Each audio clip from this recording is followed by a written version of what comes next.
หมายสูงพี่น้องผู้บริหารเขาเกาะกันเนาะคำก็ได้ก็ตรงแมนอยู่ขึ้นวันที่15เดือนธันวาคมปี2020ฮะเขาขามาพบรวมญากันในข่าวยามกลางค่ำครับเนาะคำก็ได้ก็เขาขามาด้วยข่าวเงานอกเมืองอีกหนึ่งข่าววันมันได้ก็จะเป็นข่าวกัมพูชาตั้งเมืองไทยเขาที่ห้องว่าเขมรครับเนาะดีในให้เรียกว่าเป็นข่าวลือหลังกว่าทั้งกัมพาลาเนี่ยย้อนไปว่าเมืองกัมพูชานั้นมาจะเป็นหุ้นเสียน5 ขุนมาเนี่ย2ก็ปนลุกในเปลี่ยนผู้นำวันเมืองของกัมพูชาย่าก็เป็นเมืองอันเลี้ยงไว้แก่งเขาสินตื้อจุ่มก้นหยอกแหลนกันไว้จุ่มก้นหยอกแหลนใช่ไหมก็หยอกแหลนก้นต่างเมืองเข้ามาในเมืองกัมพูชาอันย่านำนาได้ก็จะเปลี่ยนเกาหลีใต้ห้องว่าโกเรียจานเกาหลีใต้ในกวนเขาไล่ถูกแก่งคอเซ็นเตอร์ในหยอกเลี้ยนกว่าตา80ก้อใน80ก้อนั้นตั้งภายเกาหลีใต้เขาตกย้อนมาตีเมืองกัมพูชาให้จ่อยหาตัววันว่ากวนเกาหลีใต้80ก้อนั้นหายกว่าอยู่ที่ไหนสังเกตว่ากัมพูชาในหาปันไลในเกาหลีเหนือในเกาหลีใต้ในเดมาเกาหลีใต้ในเดใจเฮียงซึกเสียเลยเข้ามาจัดเสด้วยในเมืองกัมพูชาเกาหลีใต้ในมาได้เป็นผ่ายการเมืองผ่ายปาร์ตี้การเมืองในผ่ายลงปองจึงเขาผมบาดังผ่ายกวนเมืองของเกาหลีใต้เขาในอ่อนกันมามีเงียนเตียกเตียงทุกย้อนต่อลงปองซึ่งเกาหลีใต้เขาให้ส่งแห้งซึกเขามาเกปัญหาลองแก้งคอเซ็นเตอร์อันหุ้นเสียนเขาอยู่ด้านหลังนั่นเลยวันได้เกาหลีใต้เขาก็พร้อมรายใจกันเสียส่งมาสายลับอันแก้แค้นย่าก็ส่งตำรวจนั่นก็ห้องว่าเย่ส่งจะได้มาตอนตัดได้มาจอบสอกหาด้วยว่าในเมืองกัมพูชาตีเมืองหลวงกรุงพนมเปญใน2มีหุ้นเสียนเขาปลุกเกี่ยวข้องตีอยู่5ลองแจ้งคอเซ็นเตอร์นั่น2มีตีอยู่5เนี่ยยอดเบอร์ละลายภายในเขาหันปืนตีหันตีอยู่แจ้งคอเซ็นเตอร์ในหมดขนาดอยู่ในเมืองหลวงกรุงพนมเปญเมืองหลวงกัมพูชากำไรเกาหลีใต้ก็ส่งตำรวจมาในมูลนิธิก็ห่างแฮดไปกำไรกัมพูชาในก็อ่อนตกใจทีเดียวว่าหาน้องเมืองกัมพูชาเมืองเขมรเขาในตกใจทีเดียวว่าก็ในหุ้นเสียนครับพอลูกก็เน็ตที่สั่งตำรวจกัมพูชานั้นจอมจอบสอกหาเทียบมาในเขาคู่กันอยู่แล้วครับเขาเอามากำในก้น80ก้อนนั่นก็คำเมียในเหมือนจะหนังหุ้นเสียนครับพอลูกในส่งก้นเขาก็เอามาเยอะ80ก้อของเกาหลีใต้นะครับนะก็เอามา80ก้อย่าก็ซ้ำปิ่นกวนว่าก้นเกาหลีใต้ในใจว่ามาถูกยาแก่งคอเซ็นเตอร์ในเมืองกัมพูชาหรอกก้นเกาหลีใต้ในใจพาสปอร์ตออกเลเซเลมาเหตุการณ์ในเมืองกัมพูชาเลยใครปอกมือขึ้นก้อยใจอะไรถูกหยอกแหลนย้อนเปื้อใครขึ้นเมืองเกาหลีใต้เลย2ไรยอมต่อวิซ่าอันนี้ก็เป็นเกาหลีคำเมียนเขาในเอาคีตานาเกาหลีใต้ครับให้ดูเลยว่าคุณเสียงเขาเนาะโกเรียเอาผมจะมองกัมพูชาเขาในให้ดูเลยว่าเอาคีตานาเกาหลีใต้ล่ะเนี่ยย้อนเปื้อว่าเกาหลีใต้เขานั่นเขามากวนของเขามาเมืองกัมพูชามังก็ถูกหลอกมามังก็มาเหล่ก็การมาเหล่เสียไหวมาเนี่ยถูกแจ้งคอเซ็นเตอร์เส้นในหลอกกว่าย่อก็กับขังไว้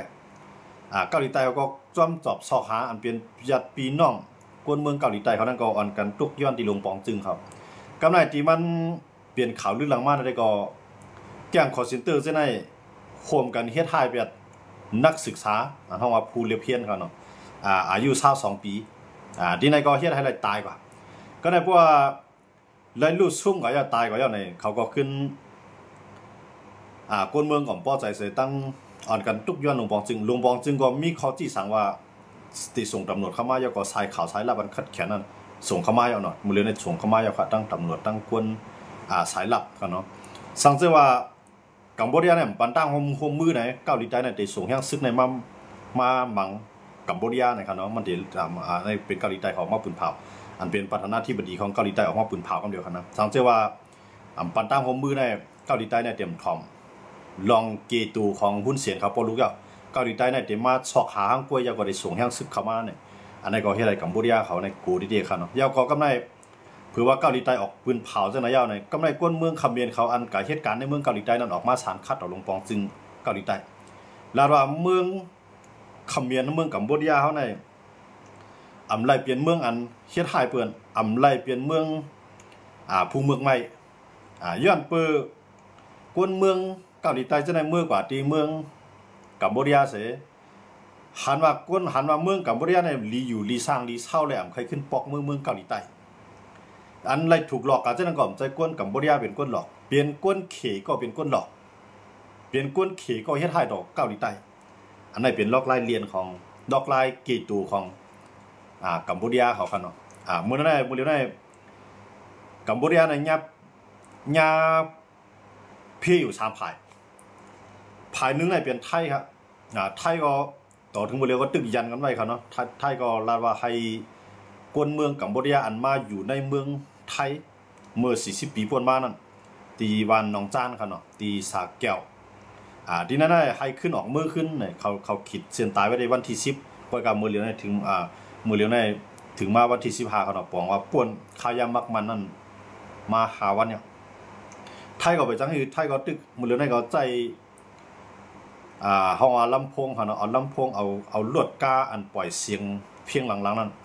เขามาปล่อยหิมแหลนลิ้นยาก็วายอวดมันกว่าสู้คนเมืองเขมรเขาอันมายึดเอาแผ่นดินไทยนั่นก็ในไทยในเดียวเขาย่างซื้อกล่อมไปจังเฮ็ดครับนะก็เดี๋ยวตัวเงาลายมันก่อนเป็นคักเป็นตัวก็ในคนเมืองในคำว่ามันจะหนังคุณก้านในเอาลวดปุดเพียงเสียงหลังนั่นครับเนาะเอามาหลายอันปุดเสียงมาควันในเสียงเพียดเสียงพีเนี่ยปล่อยมันเขมรเขาในนอนรับอะไรตั้งขึ้นเขานะ3-4ขึ้นทับกันเนี่ยแล้วยาก็เอาด้วนในปล่อยขึ้นกว่ามันจะหนังห้างพีเนี่ยโคผือโคขาวเนี่ยมันจะหนังพีลากไส้เนี่ยเจ้าไหนครับเนาะเอาปล่อยขึ้นกว่าใส่ด้วนเนี่ยก็ปล่อยบินกว่าบินมาในหิมวานของตีน้องตีกวนกัมพูชาเขามาอยู่นั่นครับเนาะไทยเขาได้รับว่าเป็นของไทยก็กับกัมพูชาก็รับว่าเป็นของกัมพูชานั่นได้ก็เขาเทียงกันอยู่เพราะว่าด้วยภายปักเปลืองลักเมืองตั้งแต่มือหลาย10 ปีพ้นมาได้เลยว่าเป็นของไทยครับย้อนเบิ่งว่า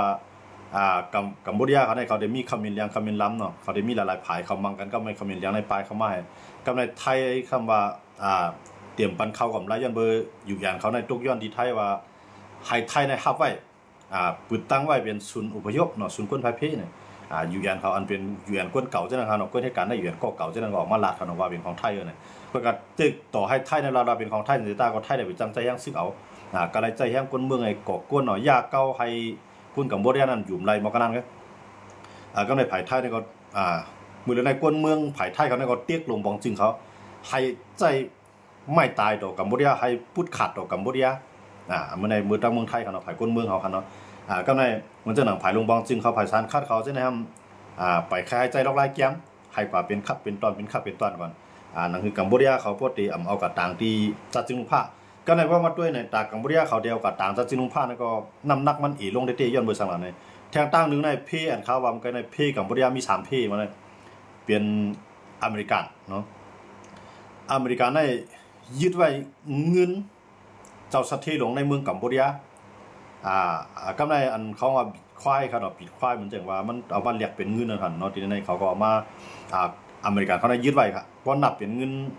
งินไทยก็ตีเป็นหลายแสนล้านครับเนาะเพราะนับเป็นเงินไทยก็หลายแสนล้านกำไรของบุตรมันเกี่ยวข้องกันดังหุ้นเสียนครับเนาะ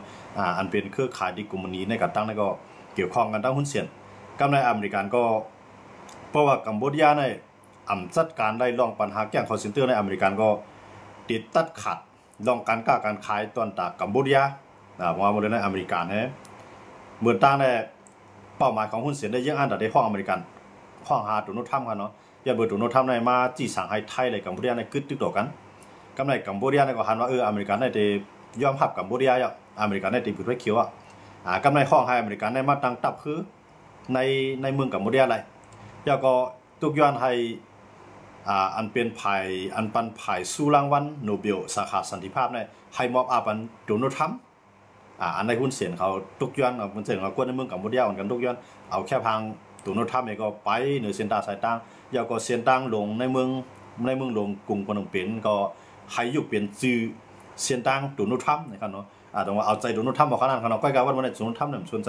มันเป็นเกมหลอกตาโดนหุ้นเสียนเขาก็เนี่ยตัวโน้ตทับเขาก็สั่งยึดไว้เงินอันเป็นเจ้าของกลุ่มมนิสเทหลงอันเกี่ยวข้องในเมืองกัมพูชาขนาดเปลี่ยนเงินอันหล่อเลี้ยง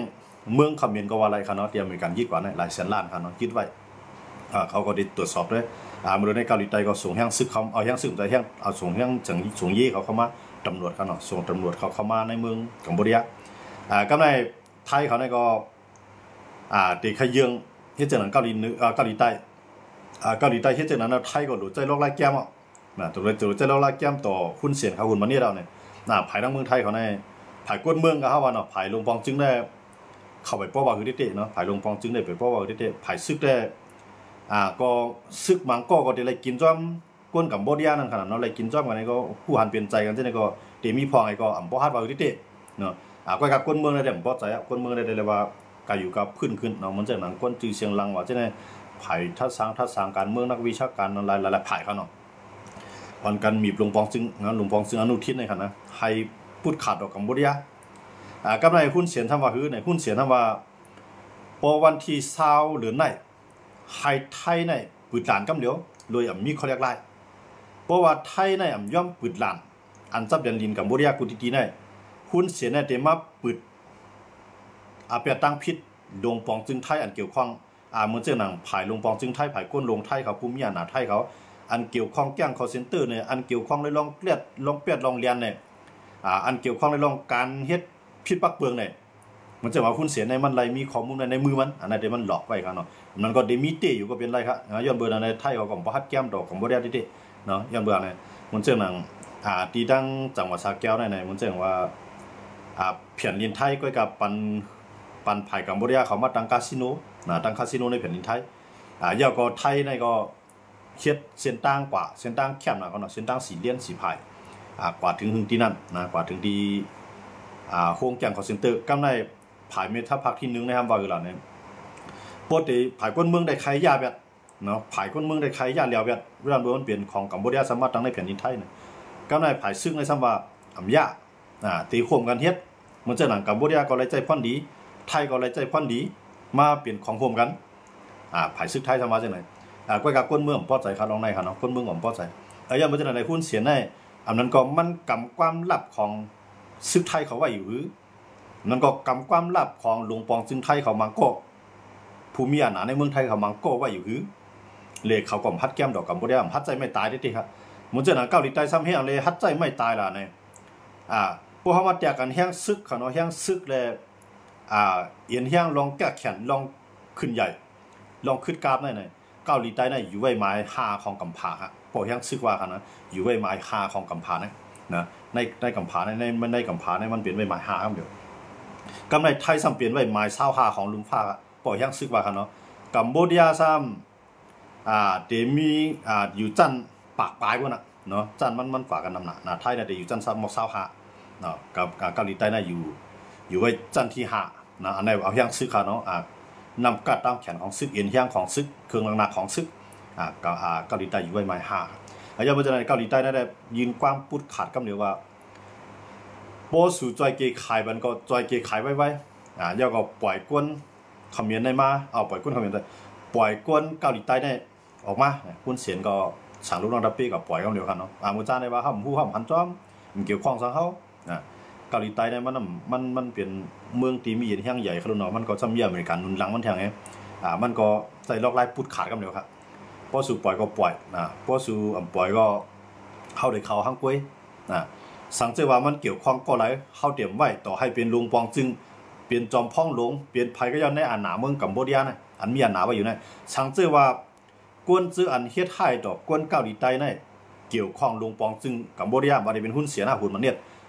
เกาหลีใต้ตื่นเตรียมปล่อยไว้นะครับเพราะว่าเกาหลีใต้พร้อมตาเดียวแห้งซึ่งในถล่มเนาะพร้อมตาเดียวแห้งซึ่งในเข้าตึกค่ะสังเกตว่าหุ้นเสียนเขานำเฮ็ดจ้อมกันเนาะอันไหนเปลี่ยนตีอันลื่นหลังว่าตั้งกำพาครับย้อนเบื้อง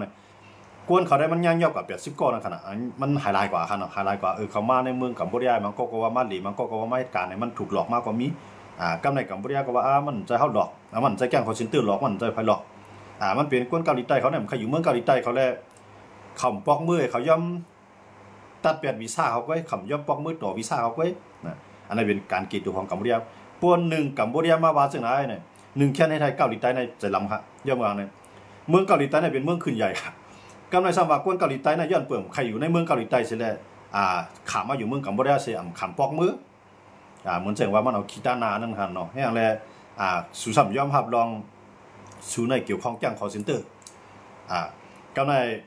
ข้อมูลต่างเสียงจะได้อเมริกันก็มีไว้ในมือไทยก็มีไว้ในมือกำในเกาหลีใต้ก็มีไว้ในมือกล้วยกะไทยได้เหมือนจะหาความเหมือนกันเนาะไทยในมันก็เตมีลองลักลมคมในกันมีนอกมีในกันดังไผกวนเหตุการณ์ป้ายบางมีนพิษปะเปิงเนี่ยเจ้านาตีภูมิญาณไทยเขาเนี่ยก็จังเหมียงกันกินเหมียงกันย่าไม่ก็ได้ฮู้เนาะหันในกันเนี่ยก็เตรียมบ่ฮัดติๆกล้วยกะเกาหลีใต้เขาเสมือนไทยคั่นน่ะเกาหลีใต้ในเฮียงซึกมเลยไม่ใจกำในสายขาวสายลาบเขาเป็นสายขาวสายลาบมันแก้แขนแล้วก็มีลองกดกินเรียนกินมีลองแต่ได้ไล่มีลองดูสู้มันนั่นขนาดเนาะเขาก็พร้อมแต่ได้ใจย่างซึกนะครับอันนั้นได้เป็นเกาหลีใต้เขากันเนาะอันนั้นได้สังเกตว่าหุ้นเสียเนาะกูที่ได้ค่ะนั้นนางบ่มใครจับครับมันนางบ่มใครมาเอาหุ้นเสียเอาพอลุงเนี่ยเนียดกว่าเอามาก็ปล่อยตำรวจสคามาน่ะติๆมันเขาผู้ไว้คือครับก็ถามว่าเกาหลีใต้ในเต็มเฮ็ดตีนั่นขนาดเนาะเกาหลีใต้เนี่ยพร้อมแต่เฮ็ดตีนั่นขนาดนั้นตำรวจก็ส่งมาสายลับมันคึกแคมอันคึดกับอันแก้เขียนส่งสายลับมาตำรวจเข้ามาทั้งยินในสังเกตว่ากัมพูชาในสารคัดเนาะอำปันให้ตำรวจของเกาหลีใต้ในเหตุการณ์ได้ดีๆอำปันให้ตำรวจเขาเหตุการณ์ในรถแล้วเนี่ยเกาหลีใต้เนี่ย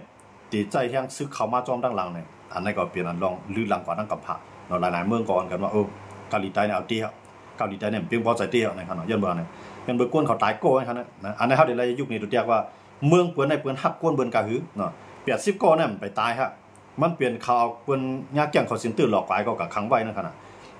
กำไรอันตายได้มีก้อนเดียวย้อนบ่น่ะตีก้อนตายแล้วก็ยาแก่งคอลเซ็นเตอร์หลอกกว่าให้ก็กำไรเขาก็เฮ็ดหายมันนั่นนะครับเนาะมันเหมือนจังว่า1วันได้หลุดไล่เงินมากันได้หลุดหลอกก้นกันได้กันเนี่ยมันสำหลอกไล่เรียนไรก็เป็นปึงนึงก็เป็นไรเข้าไปก็เขาโป้เหี่ยมมันนั่นค่ะเนาะเฮ็ดให้มันตายเฮ็ดให้ก้นได้ตายก็ให้ก็จำเป็นนักศึกษานั่นค่ะเนาะเป็นคนเรียนเพี้ยนเพี้ยนอะไรแลคนเมืองเกาหลีใต้เขาเนี่ยก็ออนกันพิษใจออนกันสารคัดดอกเกาหลีใต้ออนกันสารคัดใจดอกกัมพูชาเสียมก้านเนี่ยกำในเกาหลีใต้ลาดว่าพร้อมตาเตนุนลังไทยเตรียมตีตาเตจอยเกยไขปัญหาแก้งคอลเซ็นเตอร์นะครับเนาะอันนี้ก็เปลี่ยนลอกลายที่เกาหลีใต้เขานำเย็นแล้วเนาะก็ไม่อเมริกันเขาก็ควรเขาก็ยากกินน้ำหนักกำในเกี่ยวปานนี่ก็ออกลาดจ้อมครับเกี่ยวปานนี่ก็ลาดว่ากัมพูชาเนี่ยเป็นศูนย์กลางแก้งคอลเซ็นเตอร์นะครับเนาะย้อนไปจากนั้นในที่เข้ามาเอาลองกัมพูชามาลาดเนี่ยก็ใครคนเมืองใต้เขาค่ะไรครับผู้จอมพองใต้เข้ามาก็ใกล้มีหนานะใน TikTok ใน TikTok จะได้ออกมาลาดว่าเมืองกัมพูชาในการดีนาเพื่อเผยใครรายการมาที่นั่นที่ไหนกับสีมาเบอร์นั้นเบอร์ไหนหมายพวกนั้นในใกล้มีหนาฮะย้อนไปจากนั้นในกลุ่มหนุ่มห้าใจยิ่งเขาถูกหลอกเผือกกว่าในเปิ้นเอากามือจ้างได้ว่าเหตุการณ์ที่นั่นที่ไหนในเผือกกว่าในเพื่อเขาอยู่ในแก๊งคอลเซ็นเตอร์ว่าในเขาได้ปล่อยกวนเขาได้เขามากุ้มกำเขาค่ะเพราะเขากุ้มกำเขาไรเอาในเขาได้ใจเขาหลอกเขาได้ใจเอาเหตุการณ์เพราะเขาเห็นไรจอมเป้าหมายที่เขาเตียงเข้ามาตีเขาสั่งเข้ามาเนี่ยเขาได้โป้แฮมเขาเอาไพ่ผ้าช็อตเนี่ยเอาค้อนแฮมเนี่ยมัดจึกไว้เนี่ยปันกินข้าวปันกินน้ำเนี่ยเขาได้ไหนครับนะที่ไหนมันเปลี่ยนที่ในเมืองกัมพูชาก็ทำใจนะตีเหล่าใกล้ก็ยามเปลี่ยนนะอันนั้นเช็ดไข่ดอกก้นตีเขายอบกว่านั้นมือจ้างให้เขาลาดีๆครับเขาลาดีๆก็ที่ไหนมีการที่นั้นที่ไหนในมือได้จ้างก็เขาปกปันการดีครับพวกว่าในก็อยู่ในวงในองค์มือเขาพวกก็อยู่ในองค์มือเขาในมือนั้นได้เหมือนดังตกคอกเอาครับนะออกแล้วเขาได้ปล่อยก้นเขาทิ้งดัดเสียมือเหลือได้อันอยู่ไว้ในเมืองใต้ก็มีน้ำหนักครับจากนั้นเมืองใต้นั้นมีดีปางสร้างมีดีเหล่าใกล้มีดีเมืองลาค่ะเนาะเมืองใต้เดี๋ยวมีเช่นไรไหว้หลังมาได้ก็เมืองหลังว่าก็กูเขกูกลางก็กูเขกูไปผ่านกันกูเขก็วันกันเพียวเบียดเขาเนาะก็ถอมได้ตั้งกูกลางในเรียบเดี๋ยวมีขึ้นเนาะนะก็กูกลางในสมองมาไหว้วัดเซียนวีเช่นไรค่ะเนี่ยมันเดี๋ยวออกมามันเต็มพออยู่จำเรียนลีเนาะค่ะนะกำในใต้เขาเนี่ยเดี๋ยวมีซึกว่าอะไรซึกว่าดีไปซึ่งได้เอาข่มล้มไว้มีตีไล่ขานะมีตีไล่ขามีหิมตินลอยค่ะเนาะมีหิมตินลอยเขาว่าลอยกันหอกตีไหนตีมีซึกอยู่ดูเรศเลยซึกปฏิมาซึ่งได้เอาข่มล้มไว้ปันก้นเมืองในเข้าจำครับก้นกว่าไฮกาสวนในปันเข้าจำพื้นที่ดีในค่ะเนาะอันนั้นที่มันมีไว้อยู่ หมอก3 ถึง 4 ปากก็ครับนะอันนั้นอยู่ว่าดีไล่ขาเนาะเมืองต้าในคำว่าอยู่ดีวันปากตับซึกเจี๊ยบหาเปียเอาผมรวมไว้เนาะก้อยกาไหวเสียตับซึกเจี๊ยบหาเปียเอาผมรวมมาน้ำหูมันมาดื่มเขาก็ปลายเมื่อกว่าก้อยกากำลังในขึ้นมาขึ้นครับมันปลายมันอยู่ไรขนาดนั้นซึ่งมาในจอมลำเรียมเลยนะจอมลำแกงขอสินเตอร์ในขณะยันมาเนี่ยเพราะว่ามันนั่นผิวแกงขอสินเตอร์ในขี่ในเด็กเตี้ยมันยังไม่ใช่อะไรมาในซ้ำข่าวใจขี่เนาะแกงขอสินเตอร์ในส่วนใหญ่เนี่ยเป็นก้นเจ้าคือขี่เป็นเจ้าคือขี่ก้อยกามันขึ้นหลอกแหลมก้นเมืองขี่เสียงก้าเนี่ยซ้ำขึ้นเฮียไทยก้นเมืองขี่ในจือเสียงลูกในก็ขี่ก็จ้างแห้งนะย้อนไปจากไหนเลยลองว่าอันนี้ก็แกงขอสินเตอร์ในเมืองเขาก็มีกับในเมืองตั้งในเขาก็ได้มือเขาไปตีเจี๊ยบหาเปียดเนาะไปวันปังได้ออกมือกว่าเขามืออยู่ดังปอดเมืองกึ๋งปอดสายวันนอกมันค่ะเนาะปอดสายวันนอกมันก็ในว่าเขามืออยู่ปอดหน้าในที่นั่นก็ซึกมันก็จ้อมเก้าแทงครับซึกมันก็จ้อมเก้าแทงเขาก็ปลายแทงครับนะเขาก็ปลายแทงปลายกับปลายมากครับว่ามันมาทั้งไหนเขาปลายทั้งหมดในก้นเอาปลายในเป็นปฏิเมซุงจึงได้เลยซึกอยู่ดูเด็ด2 จุ่มเลยครับก้นเอาปลายมันจะก็โคมมือกันนั่งก้นเมืองในพื้นที่ก็เลยกินเงินจ้อมกันนั่นขนาดเนาะก้นเมืองในพื้นที่ก็เลยกินจ้อมอันนั้นได้เขาเดี๋ยวรัดก็มันว่าเป็นก้อนอะไรนะก็ในพวกก้นเมืองในพื้นที่เลยกินจ้อมไหนเขาก็เดี๋ยวเสียงไว้ครับปันไปเข้าเลยสิก้นของเขาขึ้นนะก้นก็เขาไว้ใจที่สุดเลยมือกูปอกได้ว่าแกงคอเซนเตอร์กว่าอยู่วันแล้วกว่าอยู่เอืองไรกว่าอยู่ที่ไผ่ก่อขมลมเลยกว่าก้นในวันที่นั่นจะกล้าขายเลยเราเลี้ยวๆค่ะเนาะกล้าขายดอกเขาก็ไว้หลังว่านั้นมันเปลี่ยนข่าวมันเปลี่ยนข่าวก็มาเลยในคำปันกล้าขายตัวกวนก็เตะกล้าขายดอกแกงคอเซนเตอร์เลยนั่นที่เลยเป็นกวนของแกงคอเซนเตอร์ที่เลยคู่จักกันที่เลยมืดกื้อกันที่เลยเป็นกวนก็มีปุนพรนะที่เลยหาตั้งหาข้าวหาน้ำหาดังกินดังย่ำหาเนื้อหาปลามาหาขายบันเขากวนก็นั่นที่เลยพ่อนดีเต็มๆครับเลยพ่อนดีเลยกล้าขายเสียมกล้าหน่อยเงินก็ที่เลยป้าแทงอย่างเพราะฉะนั้นเป็นลอกไล่แกงคอเซนเตอร์เขาค่อยส่วนตุกกวนจังหวะในเมืองใต้เขาในกำใกล้เหลี่ยมีว่าเฮ้ยลูกหลานเขาหายว่ากำก้นใจหายว่ากำนั่งยิ่งหายว่ามันไกลมีน่ะกำว่าเงินก็ในถูกหลอกว่ากำว่าถูกเอาถูกลิ้นกาถูกเอาถูกลิ้นถูกหลอกว่าเนี่ยมันเป็นโฮมมือกันนักแกงคอเซนเตอร์ทั้งนั้นเอาครับย่อมเพราะฉะนั้นแหละอันไหนเปลี่ยนเพตอนตากก้นเมืองใต้เหมือนกันย่อมเพราะฉะนั้นว่าอยู่ในเมืองต่างเมืองในมันอยู่แล้วขนาดนะมันเจอต่างเมืองในบนผิวเตี้ยกำในห้างเมืองใต้ในมันมามีดีสวยก็กูค่ะเนาะว่าเสกเขาลืบดีเหล่าใกล้ลืบดีปางสร้างลืบดีเมืองลาปลายออกมาก็ในเขามาตั้งสวยก็กูมาสวยก็กูในเมืองเขียนในส่งตำรวจเมืองเขียนในมากับซื้อค่ะนะส่งเย่ของเมืองเขียนเขาในมาโคมือตั้งหลวงปองจึงไทยอย่าก็มือเพียวแบบดีสวยก็กูค่ะเนาะอันนั้นก็ไรกว่าลายเคียงนะลายเคียงก็กำในมันจะเจ้าคิดดูในพอดี10ผมรวมมันในแก้งคอนเซนเตอร์นี่ก็ได้ยังเบอร์ไทยก็มีเพียงน่ะกำในมันก็ซ้ำถูกเคมีมันแห้งน่ะมันก็กะไรขึ้นมามีเจ้าคิดดูขึ้นเอาอาบันมันเอาขึ้นเอาอาบันเขียเนี่ยก็ไม่อันหลอดกว่าในมันหลอดกว่าในนาทีปีดุจิตในนาทีปฏิมาซึ่งใต้เลยในนาทียูโดเรสนะอันนั้นมีข่าวมาว่ามังปื้นตีใครมาย้อนอยู่ในนาทีของเสียวขึ้นจึงใต้ก็มีก้อยกับของเสียวขึ้นจึงใต้เนี่ยกวนตั้งใจมันหมังก็ใครฮับก้อยกับกวนตั้งเหนือในหมู่ฮับค่ะนะกวนตั้งใจมันเสียงซึ่งในพื้นที่ได้ตอนนั้นเปิ้นเลี้ยงไว้แกงคอเซนเตอร์เปิ้นยังไรเงินเฮาก็โดดเลี้ยงไว้ในซึกปฏิมาซึกของเสียวขึ้นจึงใต้มังเจ้าอันอยู่ตั้งใจมันค่ะเนาะเขาก็ใครฮับไว้อยู่ก้อยกับว่าตั้งเสียเขาตั้งลอยตะเลี้ยงเขาเนี่ยปันฮับไว้ในนาทีละเสียงว่าเดินเดี่ยวปันฮับไว้เพราะว่าฮับไว้เสียในเดียกินจังหวะในไทยในเดียมีบาเสียครับนะเมืองตั้งในมันเดียมีUWAมันเดียมีเสียก็ได้เกี่ยวข้องจอมยี่ดินนะมันจะตับสกิลไปเลยก็ได้เกี่ยวข้องยี่ดินเขาก็มาตั้งไว้ที่ลักไทยค่ะเนาะเมืองตั้งค่ะเนาะเมืองตั้งในปนมาหลายปีในเขาอยู่ในเตียงเนี่ยเห็นอะไรในกำไรไทยเขาในเอาสื่อขาวในเขากว่าเอาเย่ในเขากว่าเอาซึ่งในเขากว่าเวียดเป็นหมดค่ะเวียดเราก็ยอบไรดินนั่นค่ะเนาะยอบไรดินนั่นเห็นอะไรเลยในนาทีของเสียวขึ้นจึงได้ในก็มีไฮไลท์ก่อนที่เตี้ยว่ายอดเมืองเนี่ยไทยในกับถล่มแบบตีลักไทยนั่นขนาดเนาะที่ลักไทยตีวันตีหิมนาทีเบิร์นก่อนดีน้ำในขนาดเนาะที่นั่นที่มีองสวนนะขนาดที่มีองสวนที่นั่นเนี่ยได้จุดเดียนในปนมาหลายปีนั่นได้ก็ว่าว่ายหลังมาเนี่ยมันก็หายหลายขึ้นเขามือว่ะนะเขามือในเมืองไทยเมื่อในเมื่อเจ้าหนังปีดุจิตละลายจุ่มในตึกเกี่ยวข้องจอมแกงคอนเซนเตอร์ในเมืองไทยเนี่ยขึ้นนำได้เตะขนาดยาวก็ในปฏิบัติจึงได้ก็ตึกเอาผมรวมบรรจอมแถวอยู่มาพื้นที่เจ้าในมันเปลี่ยนไล่นั่นขนาดเนาะเพราะว่าแกงคอนเซนเตอร์ในพวกถูกปันเมืองเอาปันเมืองขี่เมื่อไรในปฏิมาจึงได้ในมังโก้ก็ตีเพียวแบบมังโก้อะไรกินจ้อมก็มีค่ะปฏิมาจึงได้ในเขาก็กุ้มกันไรเสียงนะครับเนาะเหมือนเจ้าว่าเขาก็เหมือนด้านในเขามือลืมแบบตีเมืองหนองค่ะเนาะอันนั้นก็ซุ่มนำน่ะเครื่องโน้ตบุ๊กเขาเฟซอย่างไรมือถือไอโฟนเขาทางเสียงเช่นไรครับเนาะปฏิมาจึงได้ก็มือยืดได้ตั้งนำ ค่อยกากำลืนมาเนี่ยเขาก็ขึ้นปลายมือกว่านะปอดสายเมืองซูปอดสายเมืองหนองลูกเขาทั้งเมืองหนองก็ทั้งปอดสายเมืองซูมาทั้งสายเกซีเนาะมาทั้งสายเมืองกึ๋ง